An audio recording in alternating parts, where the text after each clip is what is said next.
मी शेगावला चालली. 11 वाजताची ट्रेन आहे आणि आताच 10 वाजलेत. मला शेगावला जायचं आणि अजून मी माझी बॅग पॅक केली नाही.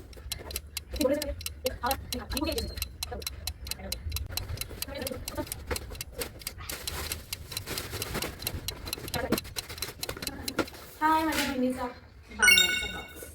गजानन महाराजांच्या मंदिरात जाणार आहे.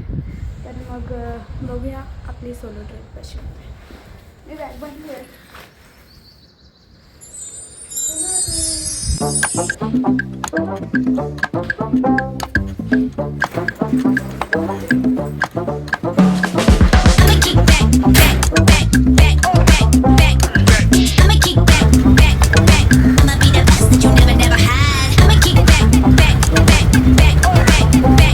उशीर नको व्हावा म्हणून घाईघाईने 5 मिनिटं अगोदरच पोचली.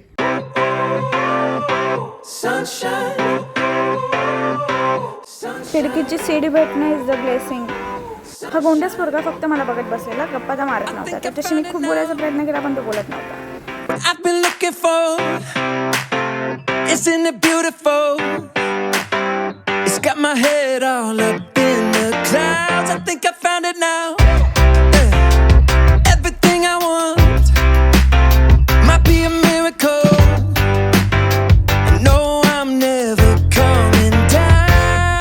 ट्रेनच्या प्रवासात माझी फ्रेंडसुद्धा झाली, जी शेगावलाच राहत होती आणि ती मला सांगत होती शेगावला काय काय.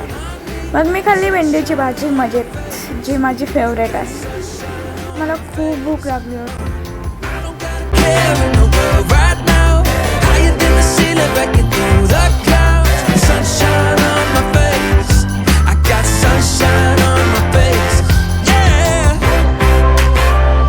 फायनली मी खुश होती कारण माझं स्टेशन आलं होतं, मी उतरली होती आणि आता पुढचा प्रवास चालू होता.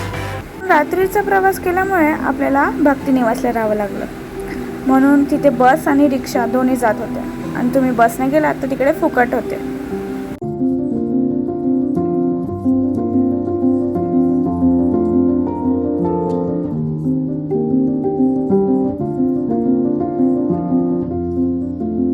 हा होता भक्तिनिवास. भक्तिनिवासच एवढं सुंदर आणि स्वच्छ होतं की मला समजत नव्हतं मंदिर किती सुंदर असेल. एका हॉलमध्ये 15 मुली राहत होत्या आणि मुलांचा आणि मुलींचा हॉल वेगळा वेगळा होता आणि प्रत्येकाचा बेड होता सेपरेट. म्हणजे एक बेड 70 रुपयाचा होता. मस्त सकाळी सकाळी लवकर उठून फ्रेश होऊन तयार होऊन मंदिराला निघाले. बाहेरच मंदिराच्या अगोदर मला टिक्का लावता आला. तो टिक्का मला खूप आवडला.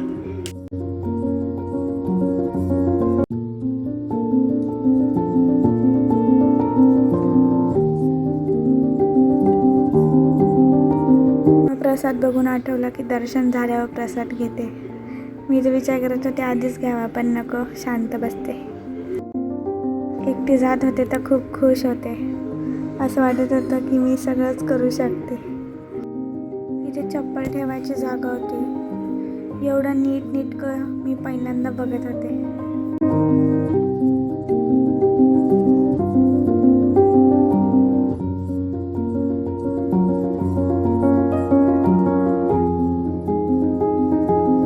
मी स्वच्छ पाय धुवून घेतले.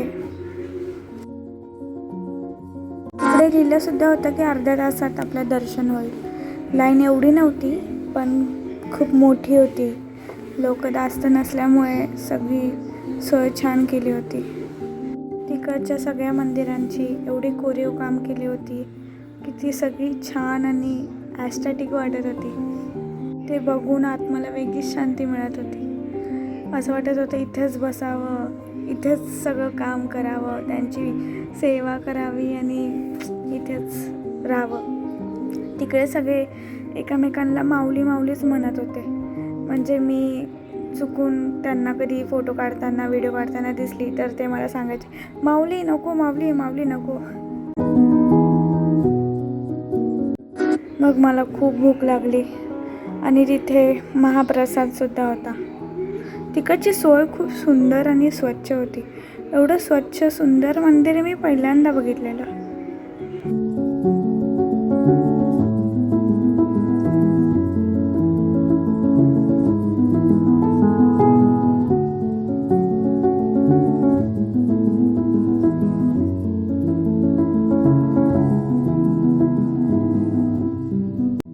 आजोबांनी हे पुस्तक दिलं होतं जे मी रोज वाचणार हे ठरवलं. तिथे शाळेची पोरंसुद्धा आली होती जी शाळेआधीच जेवायला बसलेली. तिकडचं जेवण खूप छान होतं. खास कर तो डाळ भात मला खूप प्रचंड आवडला आहे.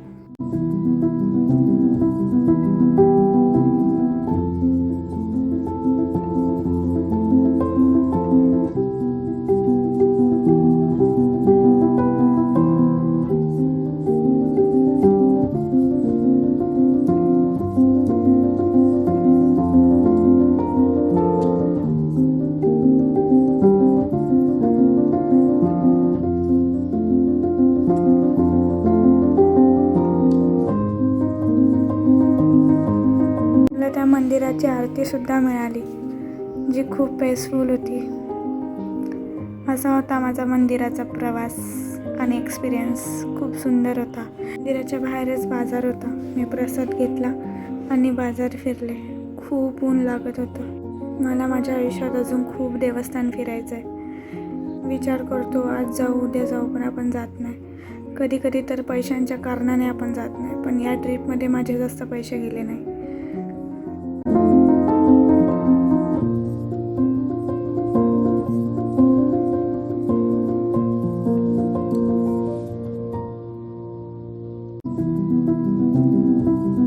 एवढं लागत होतं की मी कलिंगड खाल्लं. हा पार्ट 1 आहे. पार्ट 2साठी सबस्क्रायबरचं बटन दाबू शकता.